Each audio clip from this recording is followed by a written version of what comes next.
Right, let's see what RHAAST is doing. Fresh off of the buffs, he is now stronger than he's ever been in, the recent memory. Because obviously the removal of Gorge Rigger was a bit of an issue.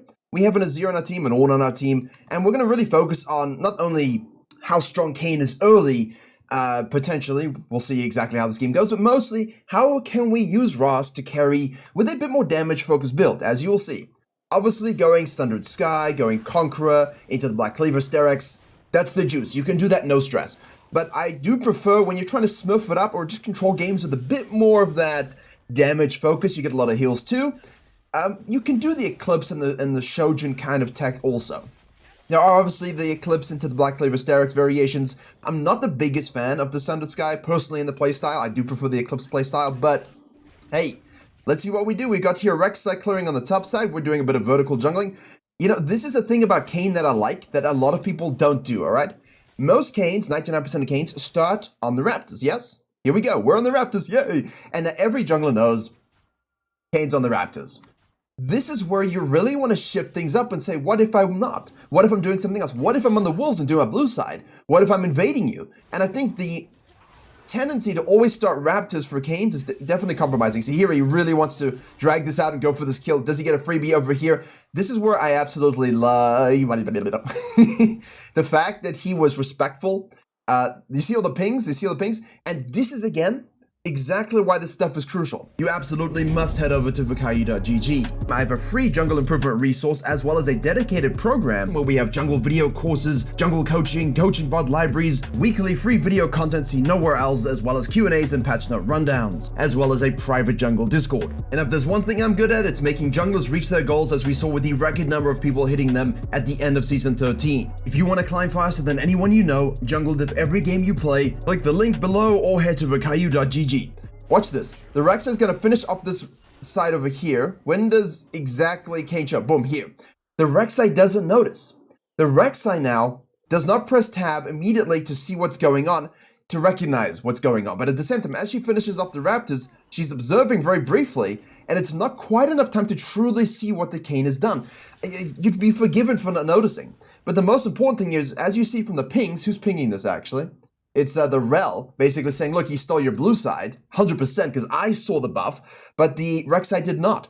And when you do these invades, these stereotypical, early quadrant steals, the most important thing is you showing at a time whereby the enemy jungler cannot vertical jungle you because it's too late. So it's 2:33, Rek'Sai's already quite slow. Any other jungler like Azir, for example, is already here. You go, oh man, it's too late. Karthus is already here going, oh man, all my stuff is gone. And it's too late to cut in.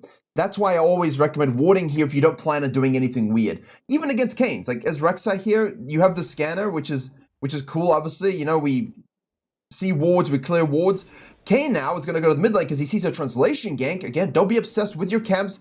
The Orianna disrespects his possibility. She flashes. He goes for he holds the Q is what I was going to say. He holds the Q nicely just to ensure that we wait for her flash. You see how he walks in here.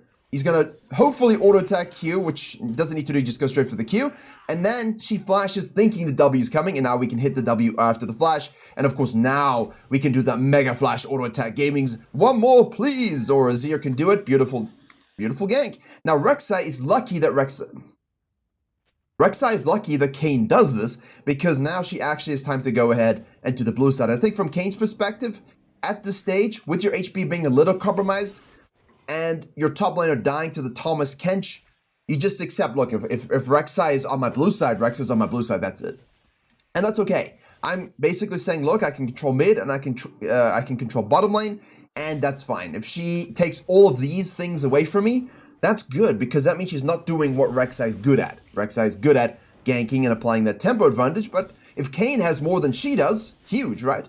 So we'll finish off this quadrant here. Rek'Sai, no doubt, will be on the top side of the stage. I think once you go here and you see no Scuttle Crab, and Rek'Sai hasn't shown, I think it's pretty obvious that she should be on the top side, so we have to ping off the Ornn here, but the Rek'Sai decides that she doesn't want to do anything about this. I don't know. What do you guys think? He's TP'd. We know KAYN's 99% on the bottom side. We can either go back to base and control the respawn of our camps, which is what she's thinking, right? Go back to base, get some long swords, go down straight to my Grump, take those suckers back under my control, if KAYN's going back to base, then, you know, I should have this for free. If KAYN's staying out, then I have the item advantage. However, if your Tahm Kench has actually gotten this kill here and Ornn's TP still has his flash, can we not do something about this as well? Make your decisions. Make your decisions. What's the lane matchup? How powerful do you think you are? Are you actually able to do anything? And the KAYN here, at this point, sees no Rek'Sai, which means immediately Rex has gone back to base, bought, and will be coming down to recontrol her bottom side, and obviously to deal with the bottom lane shoving up. So KAYN stays out here, which I love, because we want to get not only orbs and form soon, we want to burn sums, win the lane before the Rek'Sai shows up. At this stage, we want to be very careful not to overcommit, though. See, there's the Rek'Sai. There we go. It's exactly what we're looking for. So really good tempo read by the KAYN. No downside. Hey, I can do nothing about Rek'Sai ganking my top laner. See, I think this would have been a more guaranteed play for Rek'Sai. I can do nothing about... It's quite well done by the Kai'Sa. I think the chasing here by the KAYN is a little bit silly. I think now we're going a bit too deep. Yeah, so just to pause, the Rek'Sai could gank or go back to base and contest. KAYN says, well, because Rek'Sai doesn't show, let me go before she shows up, and then I can reset, and I don't really lose anything. I only gain things, because if the Rek'Sai does gank top lane, I couldn't have done anything about it anyway. So KAYN reads earlier are always very interesting. Now grubs are up, and Rek'Sai's like, look, I better beeline for those versus doing the camps, because I need some sort of objective to get back into the game. There's the KAYN, he shows up, Rek'Sai gets everything, 3-0, and trying to weigh the pros and the cons in game. Like, why would you necessarily go straight for the top side? And the reason, my friends, thinking about how to explain this, is because as you counter jungled from the first rotation, your respawn of Raptors and Krugs are significantly delayed. The top side are also delayed because you don't exactly know when Rek'Sai took them. So from KAYN's perspective, it's like, well, I might as well contest the grubs because don't really know what else to do at this stage in terms of my top side camps, and I know a bottom side camp's coming up, but I don't know if Rek'Sai's doing this or if she's doing grubs. So, you know, the Rek'Sai's just taking what she can get, and the KAYN's basically thinking, I don't know what she's doing, so I might as well try and go for the objective. You could obviously go for the blue side, but it's way less intelligent, right? Nice gank by everybody. If you go straight for the blue side to counter jungle it again, if you assume Rek'Sai has gone to the grubs, and Rek'Sai isn't on the grubs, and the Rek'Sai's actually taking camps, you just walked all the way over here for nothing, versus if you go here, and the Rek'Sai is taking this, then I get a free objective. So that's kind of the logic. We got there eventually. Now, Rek'Sai is top side, doing those camps to go for the RNG scuttle. The cow is going in onto people. The KAYN is like, I need to wait for my E, so I don't have it. This is not so good. This is not good at all. So let's speed this up because I'm not a fan of the pathing here. I think we're being a little bit way too conservative instead of going into the jungle and having a look to see what's up. We have the cow moving, we have the bottom lane winning. Why don't we try for this? Why don't we try for the dragon? There's questions. I'm not necessarily saying you should do all these things, but you should play more so off of what priorities you might have. Especially if you translate the Rek'Sai's pathing. Rek'Sai takes the grubs, Rek'Sai takes the scuttle crab, Rek'Sai shows top lane. Rek'Sai's probably staying on the top side. Now KAYN is like, yes, please attack me. So I can attack back, but doesn't actually get to attack anything. So I can get form. Really nice recovery macro-wise from the Rek'Sai. Way, way better than the KAYN. Way, way better than the KAYN, but that's okay. That's okay, ladies and gentlemen, because in a video about RHAAST and the power of RHAAST, you want to see him at his best. You don't want to see a snowballing RHAAST. You want to see a guy who has to do a lot more than just show up, right? That's what we want to see. I like this out of the base here. We're really compromised halfway to level 6. Both junglers, of course, not the most fluid game. It's a master tier game versus a challenger game. Sometimes this is good for KAYN. Here we go over the wall with the Q, and, wow, the flash and the W. All right, form is still not ready. Yeah, this is also why, as I explain on the coaching channel, and I will explain in the Season 14 update to the courses coming within the next 7 to 10 days for every single rank, I'm not a fan of these cringe level invades. I like the KAYN doing the unexpected, but the problem is that KAYN didn't see it through. He did it once, ganked bottom lane once, got a tempo advantage of the Rek'Sai once, and really hasn't taken control of what could have been. Versus if I'm KAYN and I want to coin flip, just do the blue side sequence down, you know, cut off, gank first, cut off the Rek'Sai, or I don't know, just do regular things more often. If you just do full clears and scuttles and look for lane ganks, track the downside, take the counter jungling, cool, gank the mid lane, alright, back to base. You know, now I can go to grubs, maybe I can gank this again, or I can go to bottom lane, give up the grubs and do the dragon, yada, yada, yada, and just go on and on and on. Those are all cool, regular things you can do that give you more farm, more experience, more orbs, more control. When you go for weird invades like this, delayed invades and level 1 invades, and you don't know how to keep that pressure up, you're largely going to come out on the losing end, especially in high elo when junglers do know how to correct it. And you can see that right now. The Rex is way up on farm. Gold amount is 600 up. KAYN is really struggling, but now he does have 6. We really want to hit these melees. We do want to get that form as soon as possible at the stage. And the KAYN is so compromised, he's just not even worrying about his own econ. He's just trying to make sure that Azir stays ahead, rotates with the cow, and his Kog'Maw isn't put too much on an island. But now at this point, Rex is doing the dragon, Kog'Maw's down here 2v1, cow's back to the mid lane, and KAYN doesn't quite have the form yet, is just going to farm it up. Give up the objective here, obviously. Keep your eyes on the minimap as you do so. Go back to base now. Watch the fight in the mid lane, 4v2, Kog'Maw's chilling. If you can rotate. We do have R available if they overcommit too much. It's Azir. Does die to the Kai'Sa though. Hold the wave, yes. Yes. Whatever experience I can get, I'm going to take it. And this is where I think Shadow Assassin players have a different mindset, right? Shadow Assassin players think, I need to snowball, get my blue form, and run over the game, which is true. RHAAST players are more Chad-like. Well, I've not played well. Well, I've actually messed up a few things. Well, this isn't going according to plan, but that's okay. I will relax, control what I can. Grubs are being taken. Maybe I can gank the top lane here, yes, on the Ornar. Yeah, cool, I can do that while they do the objective. And when I get red, you're going to see some stuff. There's a slow, wait for that shield hopefully, go back up, and then we'll extricate afterwards. This will give us form hopefully. We die, but that's fine. And we've gone for the Eclipse. As I said, I do like that now. Okay, see? Worth it. 100% worth it. People are saying, but you died to get to the Rex side. I don't really care. The fact that we got the orbs here is pretty juicy. Now we go online. Let's get the most kills in the game. Let's carry this game through. Let's protect our carries. Let's go win condition. Let's dominate team fights. Let's see what we can do with this new form. Because this is what this video is about. It's not about early game domination, KAYN, snowballing, yada yada. It's about how does red, even though the skin is blue, take over games. Let's see. At this point, Rek'Sai is thinking, right, I'm fed. Camps are down, no objectives on the map. Let's go for a dive. RHAAST says, okay, I can counter that. You're level 8, doesn't really matter. Knock up into a knock back. And obviously, that wasn't quite what we wanted with the tunnel. A little anticlimactic, but we definitely have W up again here in 1.5 seconds. We have Flash as well. Play off of your team nicely. Look for the layered stacking CC.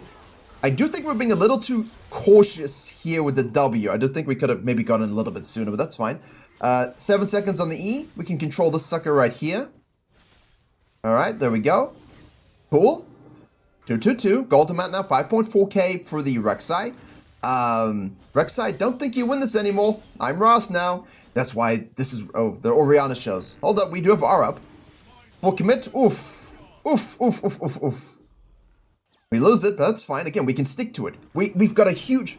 Why would you go back in here? This is ridiculous. You don't win this, Rek'Sai. You're dead. Nice tunnels, but you're dead. Obviously, we can queue over the wall here from ability. We do have Flash up again. E is about to rise. Rise. This is it. Eclipse. That's why I like it. It's huge. The stats so far. Damage to champions, 348. Damage blocked, 500. Now we can dive because support is missing and jungler is dead. And Kai'Sa's going to go in on the other side of the Kog'Maw. We do not have our E. We already used it for movement speed. We do have Flash W available. Azir says, hello, can I introduce you to the good news about the Eagle? And whatever that means. Gets another kill. 3-2-2. Gold amount. 5.5k. And all League players should know 5.5 fucking k. That's a meme. If you don't know it, look it up. We all need to know our history. Although it's old at this point. So most of you young people probably don't know that. Back when those were actual salaries for LCS players. Gross. Gross salaries. And it's held in Berlin, not not some other country. So, Rek'Sai now goes to the top side because obviously I want the next objective here and thinks she's a lot stronger than she is. Ornn says, I'm roaming down, let me hit the ult. KAYN is going to shove here, using his E again to gap close, hits a W there, auto attack, gets knocked out from the Rek'Sai. We can use a smite here, and we will just stick it to her. Hopefully we can get there, but she gets to the tunnel. Now the Tom Kench is behind us. He is a shield. He is a frog. He is a toad. Rexa doesn't go back this time. Orianna's on the wrong side of the Berlin Wall. And nice ult, though. Actually, you know what? She's not... He's on the wrong side of the wall, but that was a good ult. Now KAYN is actually just waiting for this max range W. They all space out nicely. Look at the tankiness, man. The KAYN is just chilling and waiting. And you know what? I'm going to take it back. The Orianna did good things. That honestly looked way more doomed than I thought. Yeah, I expected this totally. What a great flank from the Orianna. The KAYN, obviously, in red form here, doesn't do as much damage. With 1528 gold is 6.1 on the Rek'Sai, 5.7 on the RHAAST. And, you know, the carry potential here is 6k at 14. It's an important number to be at, but it's also relative to everybody else in the game. No one's really running away with this. Only Azir's at 7,000. Everyone's actually really far behind in gold in this particular game. So I wouldn't stress it too much if you feel in this particular environment that you're struggling to get to your regular 1v9 gold amounts. No one is there. So it's relative as well, okay? If the enemy Rek'Sai is at 7 AK, then I probably should relook at the game and I've probably made a lot of mistakes. But Rek'Sai offset nicely. Did a solid job this game, but it just doesn't feel total control, does it? And I think the KAYN's done a solid job just doing what he can. We're 3-2-3 now. You could do the objective, but we see the dragon being up. We know we're strong. We think, hey, let's rotate and help our team. Obviously, I'm all for this extra rotation, especially when you got a good flank here. We'll do the Q over the wall there, and Kog'Maw will shred Orianna down. 3-2-4. Gonna keep chasing here. Make sure you use your Q from ability as well as damage. We get knocked up. We do have ult available whenever we want to use it. Little auto attack there. Remember, if you have Sundered Sky to do that as well. A double W, but again, Alistar knocks people away. Go deep inside. We'll get a nice, juicy heal from this as well. Q from ability. W for W knock up. Auto attack, auto attack. Another Q. And you just keep disrupting, thriving, healing, disrupting, thriving, healing, using your cooldowns. And that's why I like the Shojin. Because it gives you so much more of these fights. And the Conqueror, yes, we can talk about this. We got 364 healing at this stage. It's not that great. The win rate isn't perfect. And it does work with RHAAST. It does have its place. It's effective. I'm still a bit more on the hybrid rune set. You know, it carries my runs and things like this. I've always liked the hybrid rune set that allows me to go back and forth. Back in Season 8, where KAYN was my most played that season, actually, essentially, Electrocute was a go-to, especially in the first half of the year, to allow base form KAYN to be stronger than he was relative to all the other junglers, which was a strong early game meta. And then you just flex that into RHAAST or into Blue KAYN as necessary. You just needed that Electrocute damage early to be relevant. And, you know, also we didn't even have Conqueror at the beginning, worth noting. Conqueror didn't exist. So you kind of were stuck a little bit. And we lost Fervor from the previous runes. And essentially, that still holds true today. You can use that logic here as well, but we do have Conqueror. It's better in these long, elongated fights. You want that amazing sustain. And if you're going to snowball with damage, these are the builds to go. In my opinion, in this game, with this early game, you could be intelligent to go Eclipse into the Black Cleaver and Sterix, a bit more conservative. You could not be blamed for going Sundered Sky into those two items as well, just because you're not really running away with the game and going more damage here. While it's useful, right? While it's useful where you can have a situation where it's like, well, I'm going to die anyway. I might as well try and kill people as well with your damage. I do think standardized build paths will work in more neutral and negative games. Now, this is all Fog of Ward up, so we don't know exactly where everybody is. We'll use the Hextech Portal to go to the top side. The weekend. It's the weekend. Herald is up. Ornn is pushing 151. It's a rough game for the Ornn. You didn't look at that. You know, our gold lead's decent now. We're catching up. The first two dragons going to the other team and the first 6 grubs going to the other team always feels bad. But when you're RHAAST, and that's again the whole point of this particular video, isn't an issue. Really, I don't think there's a single other champion where I don't care about game state nearly as much when I'm playing RHAAST. Honestly, and you guys know from the early days, the first organic 10,000 view video I had was the Blue KAYN guide. Then I made the Red KAYN guide. I've made the ultimate in-depth huge guide that carries my watched and stream. But we've done a lot of KAYN videos, over the years. So you know that in all of those, it's always about just understanding the pressure points. If I need to give things up, that's fine, as long as I'm not inting. So our early game was not perfect, it was bad, it was waffly, but we didn't int. We got our form a little bit late, but we got our form, and then we go and use it. 4-2-6 here. This is the kind of thing we're looking for. Can we get a kill? Obviously, don't overcommit, don't overchase. You can be kited out a bit. Orianna goes in, nice knockback there from the Azir, beautifully done. We have the shield, the roll goes in with her ultimate. We're going to space out again with our W. We're going to flash away from this one right here. We do have the turret. W's coming up again right now. And Orianna's forced to, Kai'Sa's forced to flash rather. The rel goes in here. There we go, that's a kill. Azir gets that one. Let's go. Ornn's TPing, excuse me, I forgot to move the cameras. Looking at beautiful RHAAST. Again, look at this.